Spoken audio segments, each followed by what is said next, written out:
السلام علیکم ورحمۃ اللہ وبرکاتہ۔ اگر آپ پہلی دفعہ اس چینل پر آئے ہیں تو اس چینل کو سبسکرائب کرنا نہ بھولیں، نوٹیفیکیشن بیل آئیکن پر کلک کرنا نہ بھولیں تاکہ آپ کو ریگولر نوٹیفیکیشن اپڈیٹس مل سکیں۔ اس چینل پر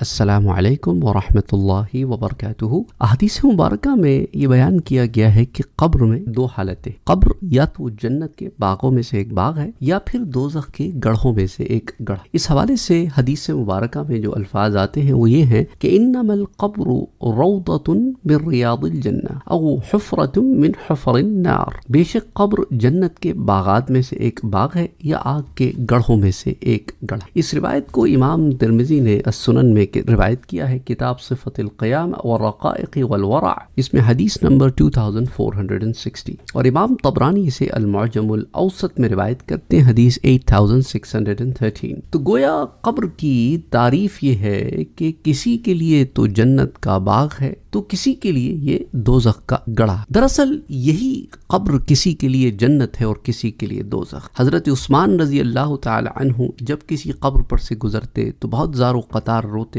تو آپ کے ساتھ جو ساتھی تھے وہ پوچھتے کہ حضرت عثمان آپ اتنا قبر پر کیوں روتے؟ تو حضرت عثمان کہتے کہ یہ پہلی منزل ہے، یہاں پار تو آگے بیڑا پار۔ حدیث مبارک میں آتا ہے کہ جو لوگ صدق و اخلاص کے پیکر ہوں، جن کی نیت میں اخلاص ہو، عمل صالح اوڑھنا بچھونا ہو، اطاعت اور بندگی میں رضائے الہی پیش نظر ہو، تو پھر اسی دنیا میں وہ اپنی قبر کو جنت بنا لیتے۔ پیارے نبی صلی اللہ علیہ وآلہ وسلم نے ایسے مومنین کے لیے ارشاد فرمایا ہے کہ تحفۃ المؤمن الموت، کہ مومن کے لیے تو موت تحفہ ہے اور بہترین تحفہ ہے۔ اس روایت کو امام حاکم نے المستدرک علی الصحیحین میں حدیث 7900 کے تحت روایت کیا ہے، امام بیہقی نے شعب الایمان میں حدیث 9884 کے تحت، اور عبد ابن حمید نے المسند عبد ابن حمید میں حدیث 347 کے تحت، اور امام قضائی نے اسے مسند الشہاب میں حدیث 150 کے تحت روایت کیا۔ تو مومن کے لیے چونکہ دنیا کی زندگی قید خانہ ہوتی ہے اور وہ یہاں سے جب آزاد ہوتا ہے تو پھر وہ آزاد ہو جاتا ہے، جبکہ کافر یہاں پہ عیاشی کرتا ہے اور موت اس کے لیے قید خانہ بن جاتی ہے۔ امام حسین رضی اللہ تعالی عنہ سے مروی ہے کہ پیارے نبی صلی اللہ علیہ وآلہ وسلم نے ارشاد فرمایا الموت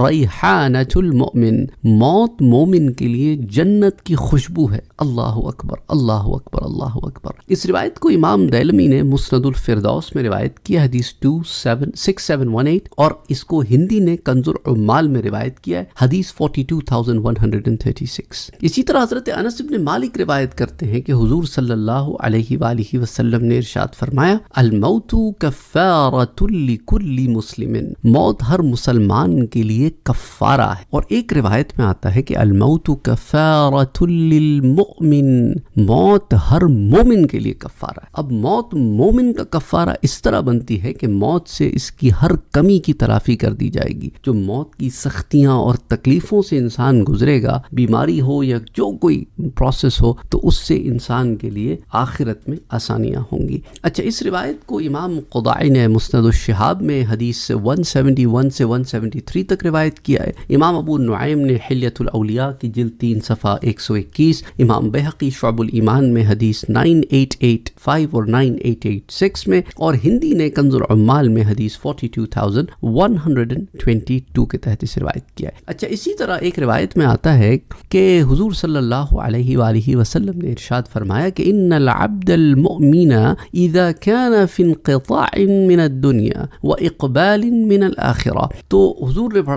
ارشاد فرمایا کہ جب مومن بندہ جب دنیا سے تعلق منقطع کر کے سفر آخرت پر روانہ ہونے کے قریب ہوتا ہے تو آس پاس روشن چہروں والے فرشتے آتے، ان کے چہرے سورج کی طرح روشن ہوں گے، ان کے پاس جنت کا کفن اور جنت کی خوشبودار چیزوں کا مرکب، جسے اردو میں حنوط کہتے ہیں، وہ ہوتی ہے، کیونکہ وہ ایک آپ سمجھ لیں ایک کمبینیشن ہوتا ہے مختلف خوشبوؤں کا۔ اسی طرح وہ تا حد نگاہ فرشتے بیٹھ جاتے ہیں، پھر ملک الموت آ کر اس کے سرہانے بیٹھ کر کہتے ہیں کہ اے نیک و صالح جان، اللہ کی مغفرت اور خوشنودی کی طرف نکل چل۔ چنانچہ اس کی روح اس طرح بہہ کر نکل جاتی ہے جیسے مشکیزے کے منہ سے پانی کا قطرہ۔ ملک الموت اسے پکڑ لیتے ہیں اور دوسرے فرشتے پلک جھپکنے کی مقدار میں اس کی روح کو ملک الموت کے ہاتھ میں نہیں رہنے دیتے، بلکہ ان سے لے کر اسے اس کفن میں لپیٹ لیتے ہیں جو جنت سے لائے ہیں، اور حنوط اسے لگا دیتے ہیں، وہ خوشبودار چیزوں کا مرکب، اور پھر اس روح سے روئے زمین میں پائے جانے والی سب سے نفیس ترین اور پسندیدہ مشک کی خوشبو جیسا جھونکا نکلتا ہے۔ پیارے نبی صلی اللہ علیہ وآلہ وسلم نے ارشاد فرمایا، پھر فرشتے اس روح کو لے کر آسمان کی طرف پرواز کرتے ہیں، فرشتوں کی جس گروہ پر بھی ان کا گزر ہوتا ہے وہ پوچھتے ہیں کہ اتنی پاکیزہ نیک روح کس کی ہے؟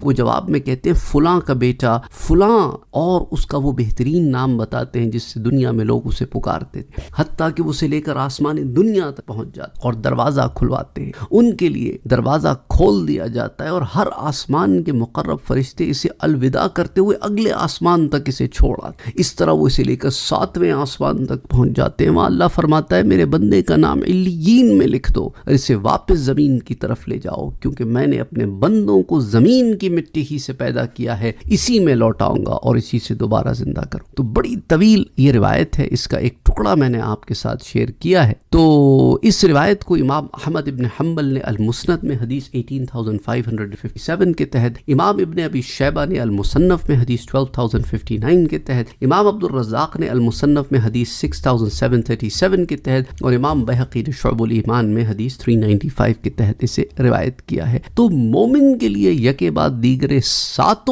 آسمانوں کے دروازے کھول دیے جاتے، اور اب آپ دیکھیں کہ امت محمدی کو یہ سبق معراج سے ملتا کہ پیارے نبی صلی اللہ علیہ وآلہ وسلم نے مومنین کے لیے وہ دروازے کھلوا دیے۔ اللہ اکبر، اللہ کہ اے اللہ تیرے نیک بندے جو میری اتباع کریں گے، امت محمدی میں سے ہوں گے، ان کے لیے بھی یہ دروازے تو کھولتا جانا۔ تو مرد صالح کی روح سیدھی قبر میں نہیں جاتی، بلکہ پہلے 7 آسمانوں کے پار جاتی ہے، اس کو مالائے اعلیٰ میں اللہ کے حضور پیش کیا جاتا ہے۔ اللہ تعالیٰ اس روح کے بارے میں فرماتا ہے میرے اس پیارے بندے کا نام علیین کی کتاب میں لکھ لو، اب اسے زمین میں لے جاؤ، پھر قبر میں روح اس کے جسم میں واپس لوٹا دیا۔ اللہ اکبر، اللہ اکبر، اللہ ہمیں ان لوگوں میں شامل فرمائے، آمین۔ اس کے بعد پھر قبر کے سوالات کا مرحلہ شروع ہوتا، وہ مرد مومن کی روح جو عرش معلیٰ پر جا کر اللہ کے حضور سجدہ کر کے اپنا نام علیین میں تحریر کروا کر آئی ہوتی ہے، اس کا منکر نکیر کے سوالات کے جوابات دینے کا عالم کیا ہوگا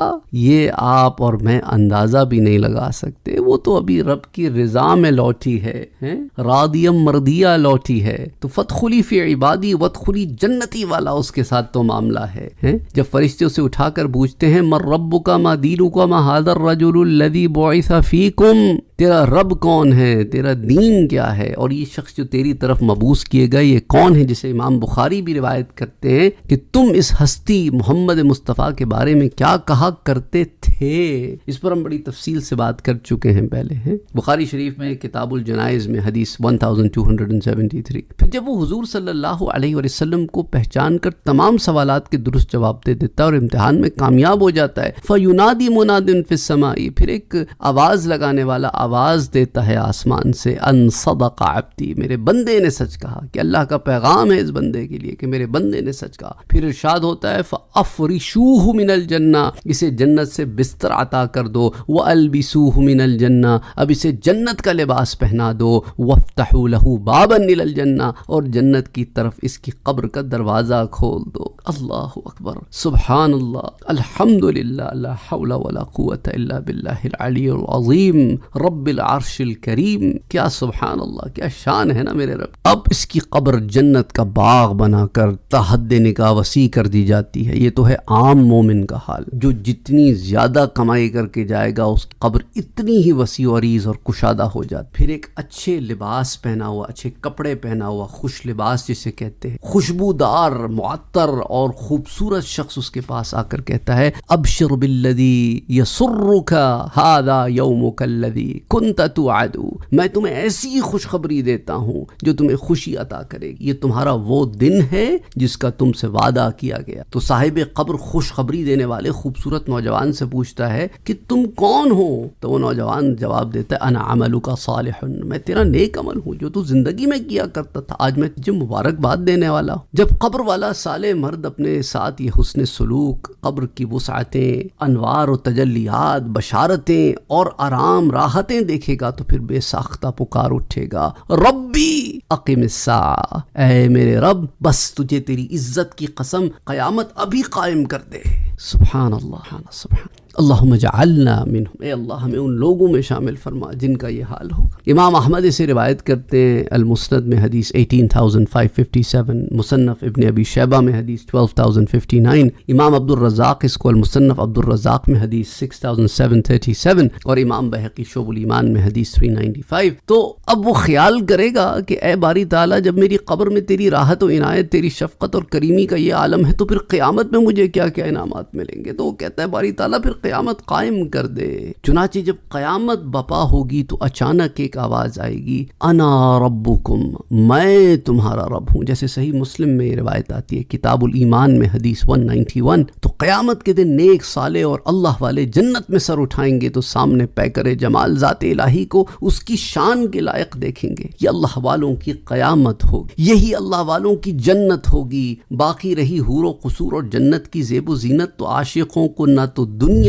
کی زیب و زینت سے کوئی سروکار رہا ہے اور نہ ہی جنت کی زیب و زینت کے کوئی واسطہ رہا ہے۔ حوریں پوچھیں گی کیا تمہیں طلب نہیں ہماری؟ وہ کہیں گے ہمیں تو بس مولا کے دیدار کی طلب ہے۔ اللہ اکبر، اللہ اکبر۔ اب اس منظر نامے کو پیش نظر رکھا جائے تو حضرت حبان بن اسود کا ایک قول سمجھ میں آتا ہے کہ آپ نے فرمایا الموت جسر یوصل الحبیب الی الحبیب، موت ایک پل ہے، ایک برج ہے جو ایک حبیب سے دوسرے حبیب کو ملاتا ہے۔ سبحان اللہ۔ اسے امام مناوی نے فیض القدیر کی جلد 3 صفحہ 233 پر، امام سیوطی نے شرح الصدور میں پیج 37 پر نقل کی۔ اسی لیے تو اہل دل اپنی ہر سانس کو غنیمت جان کر اسے محبوب کے رنگ میں رنگ جانے کی تگ و دو میں بسر کرتے، گویا وہ اپنے ہر لمحہ، زندگی کے ہر لمحہ اعمال صالحہ کے گلدستے سجانے میں بسر کرتے ہیں تاکہ جب موت کے وقت وصال یار ہو، پیغام آئے کہ اب رب سے ملاقات ہے تو بس لبیک و سعدیک کرے۔ جب لوگ میت کو قبر کے سپرد کر کے پلٹتے ہیں تو قبر مرنے والے سے پہلا سوال کرتی ہے کہ تجھے معلوم نہیں تھا کہ میں آزمائے ظلم، تاریکی اور تنہائی کا گھر ہوں، اور میں اذیت سانپ، بچھو اور کیڑوں کا گھر ہوں؟ تو مجھ سے کیوں بے پرواہ ہو گیا تھا؟ تجھے کس چیز نے دھوکے میں ڈال رکھا تھا؟ تجھ پر افسوس ہے کہ عذاب کو تو نے خود اپنے لیے پسند کیا۔ حضور صلی اللہ علیہ وسلم نے ارشاد فرمایا کہ قبر اہل ایمان اور نافرمانوں سے یوں مخاطب ہوگی کہ جب مومن بندہ دفنایا جاتا ہے تو قبر کہتی ہے تیرا آنا مبارک ہو، تو اپنے ہی گھر آیا ہے، میری پیٹھ پر چڑھنے والوں میں سے تو مجھے سب سے زیادہ محبوب ہے۔ آج جب تو میرے سپرد کر دیا گیا اور تو میرے پاس آیا تو عنقریب دیکھے گا کہ میں تجھ سے کیا اچھا سلوک کرتی ہوں۔ چنانچہ قبر اس کے لیے حد نگاہ تک کشادہ کر دی جائے گی اور اس کے لیے جنت کی طرف ایک دروازہ کھول دیا جائے گا، اور جب گنہگار، چاہے ایمان والا ہو لیکن گنہگار ہو یا کافر آدمی دفن کیا جاتا ہے تو قبر کہتی ہے نہ تو مجھے مبارک ہو اور نہ ہی یہ تیرا گھر تجھے مبارک ہو، میری پیٹھ پر چلنے والوں میں میرے نزدیک تو سب سے برا تھا، آج جب تو میرے حوالے کر دیا گیا ہے، میری طرف آ گیا ہے، تو عنقریب دیکھے گا میں تیرے ساتھ کیا سلوک کرتی ہوں۔ حضور صلی اللہ علیہ وسلم نے فرمایا یہ کہہ کر قبر سمٹ جائے گی یہاں تک کہ اس کی پسلیاں ایک دوسرے میں پیوست ہو جائیں گی۔ راوی کہتے ہیں کہ یہ بات فرماتے ہوئے پیارے نبی صلی اللہ علیہ وسلم نے اپنے ہاتھوں کی انگلیوں کو ایک دوسرے میں ڈالتے ہوئے ارشاد فرمایا کہ اس طرح پھر اللہ تعالیٰ اس کے لیے ایسے 70 اژدہے مسلط کر دے گا کہ اگر ان میں سے ایک بھی زمین میں پھونک مارے نا تو رہتی دنیا تک اس سے کچھ نہ ہوگے، وہ اژدہے اسے ڈستے اور نوچتے رہیں گے یہاں تک کہ اسے حساب کے لیے لے جایا جائے۔ اب آپ اس سے اندازہ کریں کہ وہ کیا معاملہ ہو، کیا کیفیت، کیسا معاملہ ہو۔ یا اللہ تو محفوظ رہا، اے اللہ تو محفوظ۔ اس طویل روایت کو امام ترمذی روایت کرتے ہیں سنن میں، کتاب صفت القیامہ والرقائق ورع میں حدیث نمبر 2460 کے تحت دارالعمل میں رہتے ہوئے یہ ہم پر منحصر ہے کہ ہم اپنی قبر کو جنت کا باغ بنانا چاہتے یا دوزخ کے گڑھوں میں سے ایک گڑھ، عمل کی مہلت آخری سانس تک، اس کے بعد پھر دارالعمل ختم، دارالجزا شروع۔ موت کا لمحہ کب آئے گا کسی کو نہیں معلوم، لہٰذا غفلت میں زندگی گزارنا ہمیں روکنی ہوگی اور عمل کی طرف اخلاص کے ساتھ کام کر۔ کسی شاعر نے کیا خوب کہا ہے، جاگنا ہے جاگ لے افلاک کے سائے تلے، جاگنا ہے جاگ لے افلاک کے سائے تلے، حشر تک سوتا رہے گا خاک کے سائے تلے۔ اس کو آسان لفظوں میں سمجھا دیتا ہوں، جاگنا ہے جاگ لے تو بڑا آسان ہے، افلاک جو ہے وہ فلک کی جمع ہے اور فلک آسمان کو کہتے ہیں، کہ جاگ لے آسمان کے سائے کے نیچے، پھر یاد رکھ حشر تک پھر تو زمین کے نیچے سویا رہے گا خاک کے سائے۔ اللہم صلی علی محمد وعلی آل محمد صلی اللہ